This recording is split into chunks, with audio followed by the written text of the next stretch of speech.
پھر مخلوق کے مانگنے میں ایک اور بھی ہے کہ اگر آپ کسی امیر بندے کے پاس جائیں اور ان سے کہیں جی کہ مجھے ایک چونی دے دیں، اور وہ بندہ اربوں پتی ہو، تو وہ آپ سے غصہ کرے گا کہ آپ نے مجھے کیا فقیر سمجھا ہوا ہے جو مجھ سے چونی مانگنے آ گئے۔ اور اگر آپ کسی غریب کے پاس جائیں اور اسے کہیں بھئی مجھے 10 کروڑ کا قرضہ چاہیے، تو وہ ناراض ہو جائے گا، یار آپ نے میرے پاس کوئی خزانہ دیکھا ہے۔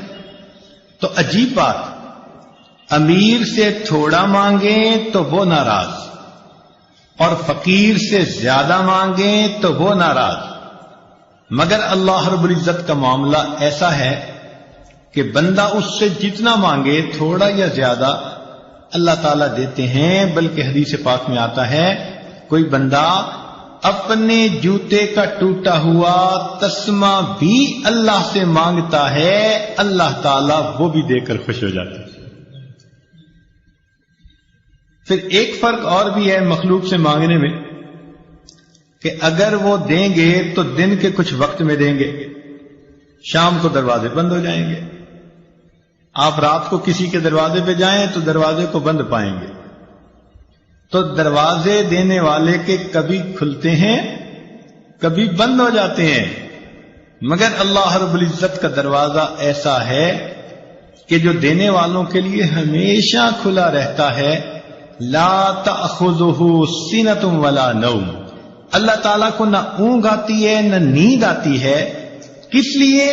ایسا نہ ہو میرا بندہ میرے دروازے پہ سائل بن کر آئے اور دینے والا سویا ہوا ہو۔ اللہ تعالیٰ کی شان اس سے بلند ہے، وہ کتنا کریم پروردگار ہے کہ جس کا دروازہ کبھی بند ہی نہیں ہوتا۔ پھر جن لوگوں کے پاس ہم جاتے ہیں ان کو خود اپنی ضرورتیں ہوتی ہیں۔ آپ اگر دنیا میں کسی سے مانگیں، وہ کہے گا یار مجھے اپنی ضرورت ہے، میں نے قرضہ دینا ہے، حالات میرے ذرا ٹائٹ ہو گئے ہیں، میری پیمنٹ رک گئی ہے، مجھ سے قرضے والے مطالبہ کر رہے ہیں، میری کنسائنمنٹ جو ہے وہ رک گئی ہے، میرا کنٹینر پھنس گیا ہے، مارکیٹ کے حالات اچھے نہیں۔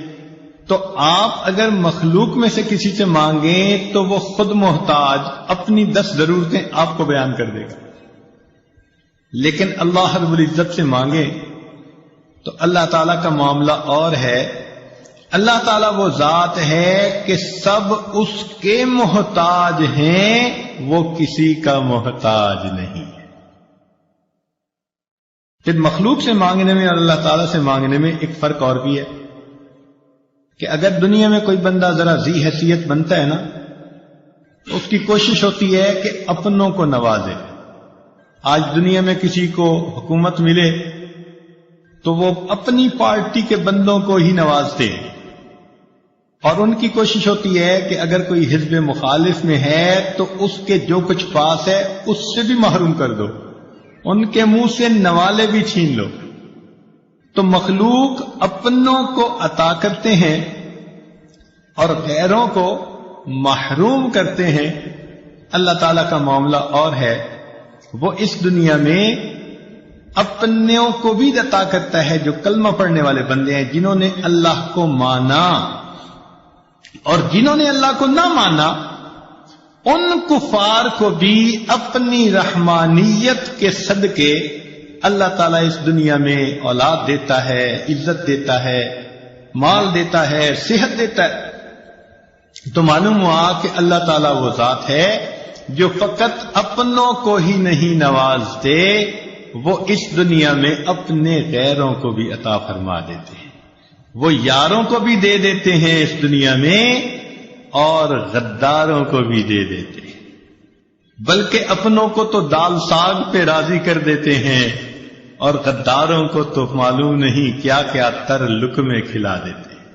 فرماتے ہیں کہ اگر مجھے ایمان والوں کا ڈر نہ ہوتا، خوف نہ ہوتا کہ یہ بہک جائیں گے، تو ان کافروں کی چھتوں کو، ان کی سیڑھیوں کو، ان کے گھروں کو میں سونے کا بنا دیتا، اس لیے کہ پوری دنیا میری نظر میں مچھر کے پر کے برابر بھی حیثیتیں رکھتی۔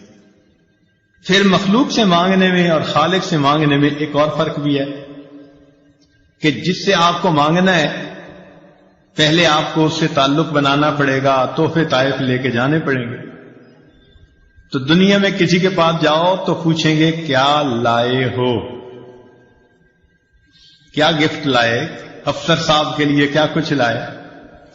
تو دنیا میں کسی کے پاس جاؤ تو جواب ملے گا کہ کیا لائے ہو، جبکہ اللہ رب العزت وہ ذات ہے کہ جب بھی اس کے دروازے پہ بندہ جائے وہ ہمیشہ بندے سے یہ پوچھتا ہے میرے بندے تم میرے دروازے پر کیا لینے کے لیے آئے ہو.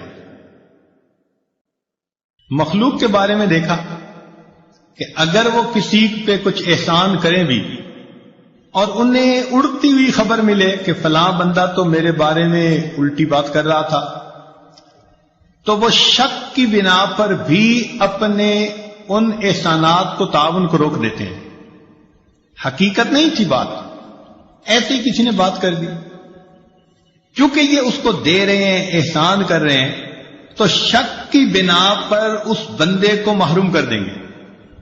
اور اللہ تعالیٰ کیا ذات ہے سبحان اللہ کہ اس کے بندے اگر بتقاضائے بشریت گناہ بھی کر بیٹھتے ہیں، حکم خدا کو توڑ بھی بیٹھتے ہیں اپنی جہالت کی بنا پر، اللہ تعالیٰ اپنی نعمتوں سے محروم پھر بھی نہیں کرتا. کبیرہ گناہ کر کے آتے ہیں اور گھر میں آ کے پلنگ پر میٹھی نیند سو جاتے ہیں. اللہ تعالیٰ ان کو نیند سے محروم تو نہیں کر دیتا.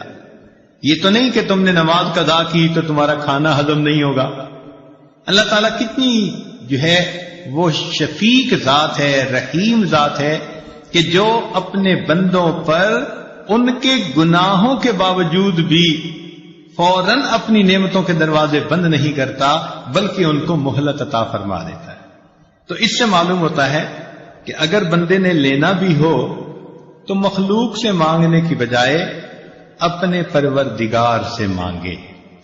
مگر یہ مانگنا بھی ایک عمل ہے جو سیکھنا پڑتا ہے. آپ نے دیکھا ہوگا کورس کے اندر اپلیکیشن دینی ہو نا تو ہر بندہ تو وہ فارم بھر ہی نہیں سکتا. تو لوگ بیٹھے ہوتے ہیں جو کہتے ہیں جی آئیں ہم آپ کو فارم بھرنا سکھا دیتے ہیں. آپ نے پاسپورٹ کے لیے اپلائی کرنا ہے تو درخواست میں کتنی ٹیکنیکل پوائنٹس باتیں ہوتی ہیں، تو بندہ ضرور ہیلپ مانگتا ہے کسی سے کہ بھئی میں ایسا نہ ہو کہ کہیں غلط انفارمیشن پہ دے بیٹھوں. عمرہ حج کا ویزا ہو تو کسی نہ کسی جاننے والے سے پوچھتا ہے کہ بھئی میں نے اپلیکیشن کیسے بھرنی ہے. اسی طرح اللہ والے وہ دعا مانگنے کا عمل جانتے ہیں. ہمیں ان سے پوچھنا چاہیے کہ جی ہم نے اگر اللہ تعالیٰ سے کوئی دعا کرنی ہے تو یہ بھی تو ایک اپلیکیشن بھرنے کی مانند ہے نا، تو ہم کیسے اپلیکیشن بھریں کہ اپروو ہو جائے. ہم نے دنیا میں دیکھا کہ اگر اپلیکیشن پراپر نہ بھری ہوئی ہو نا تو ریجیکٹ ہو جاتی ہے. بالکل یہی معاملہ اگر دعا پورے آداب کے ساتھ نہ مانگی جائے تو دعا بھی اللہ تعالیٰ کے حضور قبول نہیں ہوتی. اب ہم پھر پریشان ہوتے ہیں وہ جی ہماری دعائیں قبول کیوں نہیں ہوتی، اور معاذ اللہ ایسے الفاظ کہہ بیٹھتے ہیں جی اللہ تعالیٰ تو ہماری سنتا ہی نہیں. حالانکہ ان ربی لسمیع الدعاء، میرا پروردگار تو ہر بات کو دعا کو سنتا ہے. تو کیوں ایسا کہتے ہیں؟ بجائے اس کے کہ ہم یہ سوچیں اللہ تعالیٰ قبول نہیں کر رہے، کیوں نہ ہم یہ سوچیں کہ ممکن ہے ہماری دعا کے مانگنے میں کوئی فرق اور کمی ہو جس کی وجہ سے وہ قبولیت کے درجے پہ ہی نہ پہنچ رہی ہو. ایک بات یہاں اور بھی ذرا کلیئر کرنی ضروری ہے. ایک ہوتا ہے دعائیں کروانا اور ایک ہوتا ہے دعائیں لینا. دعائیں کروانا بھی عبادت ہے، نیک کام ہے، لیکن دعائیں لینا اس سے بھی بڑا نیک کام ہے.